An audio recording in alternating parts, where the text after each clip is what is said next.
I pozdrav svima, pred nama je drugi krug svjetskog prvenstva za rukometaše koje se održava u Egiptu. Nakon prvog kruga gdje je bilo 8 skupina, sad su se u drugom krugu formirale 4 skupine po 6 momčadi i vidit ćemo, danas malo ću proći po skupinama, baciti neku svoju analizu i prognozu kako bi to moglo izgledati i koje će momčadi otići u četvrtfinale. Za početak tu je grupa 1 gdje su Mađarska, Španjolska, Njemačka, Poljska, Brazil i Urugvaj. Ovako, po prikazanom, Španjolci mi djeluju kao glavni favoriti u ovoj skupini i mislim da će oni otići u četvrtfinale iz ove skupine, a za to neko drugo mjesto će biti neizvjesna borba do kraja. Mađari mi djeluju jako dobro, gledao sam jučer utakmicu protiv Njemačke i svladali su Njemce. Mogu reći da Poljska me ugodno iznenadila, igraju vrlo dobar rukomet, i u obrani i u napadu su dobri, tako da Poljsku ovdje ne bi otpisao. Imaju prvo kolo, imaju Poljaci protiv Urugvaja, to je sigurna pobjeda. Urugvaj je najslabija momčad na ovom cijelom prvenstvu. Onda imaju Poljaci s Mađarima utakmicu, biti ili ne biti, to ako dobe Poljaci onda su na korak od četvrtfinala. Biće, kažem, vrlo zanimljivih utakmica. Evo pogledajte i prva ovdje u prvom kolu Španjolska, Njemačka, veliki derbi svjetskog rukometa, ali mislim da su Španjolci u ovom trenutku za jedan level iznad Njemaca koji nisu u punom sastavu, tako da mislim da Španjolska ovdje prolazi dalje u četvrtfinale. Ko će biti ovaj drugi ne mogu sad tvrditi i mislim da tu može dosta momčad ići dalje. Evo i Mađarska i Njemačka pa i Poljska ne bi je otpisao. Brazil uvijek može nekome otkinuti bod, tako da će ova biti skupina vrlo zanimljiva, ali rekao bi prije svega da su tu Španjolci level iznad. Idemo sad na grupu 2. Tu su Danska, Hrvatska, Katar, Argentina, Japan i Bahrein. Evo, mislim, bez puno pametovanja, Danska i Hrvatska ovdje su glavni favoriti za prolazak dalje. Mislim da su po imenima i po kvaliteti su iznad ovih svih reprezentacija. Ne znam, Hrvatskoj ko bi mogao tu zaprijetiti, jedino Argentina, jer ako Hrvatska u prva 2 kola pobjedi Bahrein i Argentinu, mislim da onda i porazom od Danske ide dalje u četvrtfinale, tako da bi se tu trebalo desiti pa i malo čudo da Danska i Hrvatska ne prođu dalje. Međutim, ne treba nikoga podcijeniti, danas svi igraju dobar rukomet. Evo, Katar je namučio Hrvatsku, dobra su momčad, Argentinci igraju vrlo dobar rukomet ove godine. Japan i Bahrein se čine tu kao najslabiji protivnici, međutim Japan, vidjeli ste i utakmicu protiv Hrvatske, šta se može desiti, da čuda nisu nemoguća u rukometu, tako da kažem, mislim da će ovo zadnje kolo između Danske i Hrvatske koje se igra 25.1. u 8:30 na večer, mislim da će ta utakmica odlučivati tko će biti prvi, a tko drugi u ovoj skupini. Hrvatska za sada ne igra na onom levelu na kojem smo mi očekivali, ali međutim očekujemo da se iz utakmice u utakmicu dižemo. Nadamo se da će se i Karačić vratiti, ima nekih govora da će možda i Cindrić do četvrtfinala se vratiti. Tako da Hrvatska može ovdje proći grupu a onda u četvrtfinalu tad je sve moguće, tad počinje izbacivanje i vidit ćemo. Nadamo se, naravno, svi se nadamo najboljem. Idemo sad na skupinu 3. Tu su Portugal, Francuska, Island, Norveška, Švicarski i Alžir. Tu je vrlo nezahvalno prognozirati.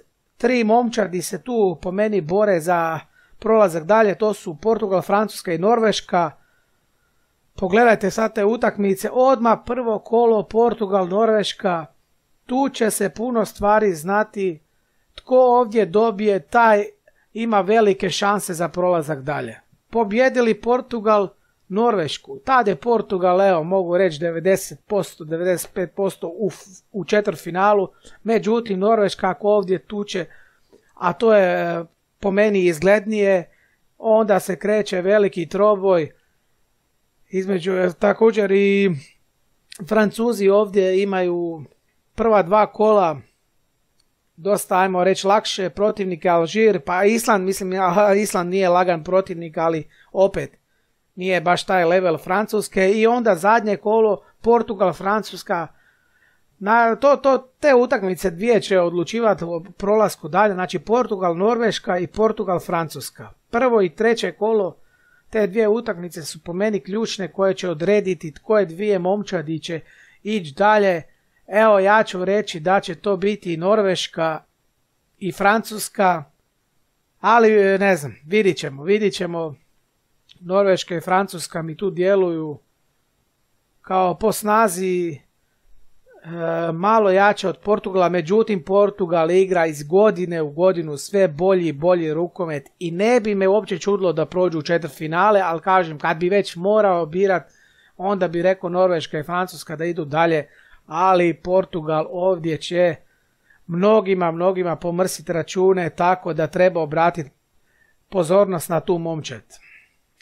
I idemo sada na skupinu 4. Tu su Švedska, Rusija, Egipat, Slovenija, Bjelorusija i Makedonija. Šveđani su odigrali začuđujuće dobro prvi dio natjecanja, završili su prvi u skupini ispred domaćina Egipta.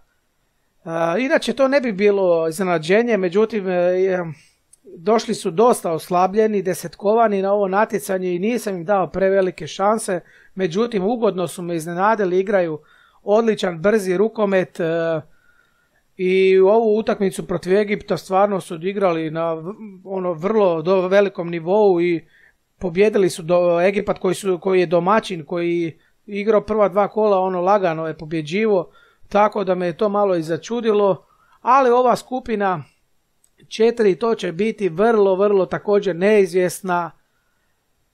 Kad bi trebao prognozirati, rekao bi ipak da će Egipat da će proći dalje. Oni imaju prvu utakmicu protiv Rusa, to ako dobe Egipat je već onda blizu da se uključi u tu borbu za dalje, jer onda ima utakmicu protiv Bjelorusije gdje je također favorit i zadnja sa Slovencima koji su odlični.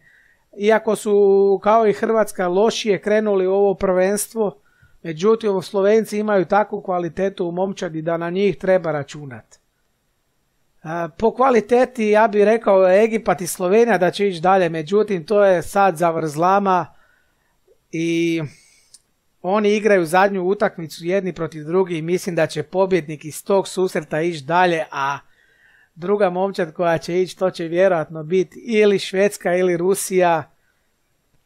Tako da, Švedska ili Rusija, tako da mislim da će zadnje to kolo odlučivati, znači taman igraju Slovenija, Egipat i Švedska, Rusija. Pobjednici tih utakmica će ići dalje, po meni. Tako bi nekako trebalo izgledati. Znači ili Slovenija ili Egipat ili Švedska ili Rusija.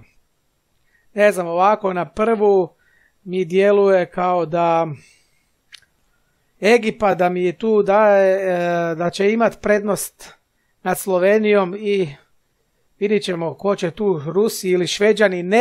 Nekad prije 20 godina to je najveći bio derbi. Sad sam se sjetio svjetskog rukometa kad su igrali Rusi i Šveđani, dominirali su 2 desetljeća i više ne znam u rukometu tako, ali sad više nije takva situacija. Međutim, kažem, pogled na ovu skupinu mi govori da će se u zadnjem kolu odlučivati ko će ići dalje. Slovenija, Egipat, Rusija, Švedska, to će biti dvije poslastice rukometne za pogledat i jedva čekamo. Mislim, to bi bilo to. Ukratko sam prošao po te 4 skupine. Uživat ćemo narednih 5 dana u vrhunskom rukometu. Sad više nema slabih utakmica, sad se sve ide na glavu, kako bi se reklo, i nadam se da vam se svidio ovaj video. Ako je, molim vas samo da lajkate ga i subscribe-ate moj kanal. Pozdrav svima od Markonea.